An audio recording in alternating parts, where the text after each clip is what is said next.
మంచిగా ఉన్నారా? నేనైతే మస్తుగున్నా. ఇవాళ ముచ్చట్లని షురు చేద్దాం పాండ్రి. అందరికైతే ముందుగల్లా మెగాస్టార్ అభిమానుల తరపు నుంచి అయితే మెగాస్టార్ చిరంజీవికి పుట్టినరోజు శుభాకాంక్షలు. ఇక మీ తరపు నుంచి కూడా నేనే చెప్పేసినలా. అయితే ఆయన పుట్టినరోజు కదా ఇవాళ. నిజంగా ఎంతో మంది అభిమానించే మెగాస్టార్ చిరంజీవి నిజంగా మెగా సెన్సేషనల్ క్రియేట్ చేసిండులా. సినిమా ఇండస్ట్రీలోనే ఎన్నో సినిమాలు నటించిండు, మస్తు సినిమాలు చేసిండు. అప్పటి నుంచి ఇప్పటి వరకు కూడా ఎక్కడ తగ్గేదేలే అని మస్తు సినిమాలు చేసుకుంటూనే వస్తున్నాడు. దగ్గర ఆయన నటించిన సినిమాలు మస్తుగానే ఉన్నాయిలా. చంటబ్బాయి, రుద్రవీణ, స్వయం కృషి, ఇంద్ర, అమ్మో ఇంకా చాలా ఉన్నాయి. మంచి మంచి పాత్రలు ఎన్నుకొని మంచిగా చేసిండని చెప్పొచ్చు. గన్ని సినిమాలు నటించిండు కాబట్టే ఇంత మంచి అభిమానం సంపాదించుకుండు. మరి అప్పట్లో మస్తుగానే సినిమాలు చేసిండు. అటెనక ఏ యాక్షన్ అయినా ఏ సీన్ అయినా మస్తు అదిరిపోతది. గరాన మొగుడులు అయితే మంచి కామెడీగా చేసిండు, మంచిగా చేస్తాడు. అటెనక జగదేక వీరుడు, అతిలోక సుందరి అయితే సూపర్ హిట్ కొట్టిందని చెప్పచ్చు.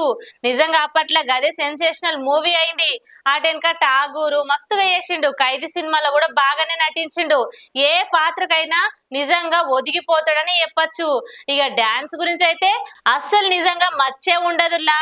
అంత మంచిగా చేస్తాడు డాన్స్. చిరు డాన్స్ అంటే ఇప్పటికీ మస్తు మంది ఫ్యాన్స్ ఉన్నారు. లారెన్స్ సినిమా స్టైల్ మూవీ ఉంది కదా, గన్లైతే స్పెషల్ గా ఆ డాన్స్ సంబంధించి గైననే గెస్ట్ రోల్ గా పెట్టి చేసిరాయే. గంత మంచిగా క్రియేట్ చేసుకున్నాడులా. ఇప్పుడు వచ్చే హీరోలంతా కూడా గాయన స్ఫూర్తి తీసుకొని ఇండస్ట్రీలకు వస్తుర్రులా.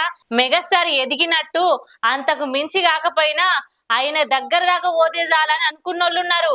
అట్లా మరి పేరు సంపాదించుకుంటూ మెగాస్టార్ చిరంజీవి ఇక నిజంగా ఆయన నిండు నూరేళ్లు మంచిగా ఇట్లాంటి పుట్టినరోజులు బాగా చేసుకోవాలని నా తరపు నుంచి అభిమానుల తరపు నుంచి కూడా ఆయనకు తెలియజేస్తున్నలా.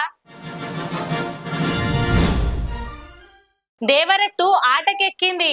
అమ్మో, ఈ విషయం మీద వస్తున్న రూమర్లన్నీ అబద్ధం అని చెప్పేసి సోషల్ మీడియాలో ఎన్నో రాస్తారు.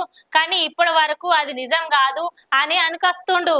అదేనులా కొరటాల శివ అయితే దేవరట్టు సినిమా షూటింగ్ అయితే మొత్తం అయిపోయిందన్న వచ్చే వార్తలు నిజం కాదని సినిమా వర్గాలు వెల్లడించిరుల్లా.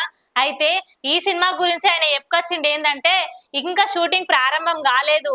సినిమా స్క్రిప్ట్, స్క్రీన్ ప్లే, అన్ని డైరెక్షన్స్ మొత్తము ప్రొడక్షన్ పనుల్లో బిజీగా ఉన్నా అని చెప్పుకొచ్చిండు. ఈ సినిమా అయితే చేస్తాం గానీ కొంచెం టైం పడుతుందంట. అయితే కొరటాల శివ ఏంటంటే 2027లో ఇది స్టార్ట్ చేస్తాము, అదే జనవరిలో స్టార్ట్ చేస్తాము అని చెప్పుకొచ్చిండు. ఇప్పటి వరకు అయితే అయిపోయింది అనుకున్న ముచ్చట అయితే లేదు, ఇక స్టార్ట్ చేస్తామని అనుకొచ్చిండు. ఇక దేవరట్టు కోసం మస్తుగా వెయిట్ చేస్తుర్రులా. ఇక గన్లైతే శ్రీదేవి కూతురు వేసిందయ్యే జాన్వీ కపూర్. ఇప్పుడు దేవరట్టులో కూడా గామెనే ఉంటదా ఇంకెవరినైనా పెట్టుకుంటారా అనేది చూడాలి. వెంకీ సినిమా గుర్తుంది కానులా. ఇక సినిమా అయితే రవితేజ ఎంత మంచిగా చేసిండు. గన్లైతే అనగనగా కథల పాట అయితే మస్తుగా ఉంటది. గా పాటతోనే సినిమా మొత్తం హిట్ అయిందని చెప్పచ్చు. అయితే సినిమా హీరో పక్కన ఎంతో మంది ఫ్రెండ్స్ గా, కామెడియన్ గా మస్తు మంది నటించేటోళ్ళు, చిన్న చిన్న పాత్రలు వేసుకుంటుండేటోళ్ళు మస్తుగానే ఉంటారు. ఇక ఇట్లా నటించేటోళ్ళ సంగతి ఆ సినిమా వరకే పరిమితం. తర్వాత వాళ్ళు ఏం చేస్తారు, ఏడుంటారు, ఏం కథ అనేది ఎవ్వరికి ఎరకలేదు. ఇక సినిమా అవకాశాలు వస్తే వేస్తారు, లేకపోతే లేదు.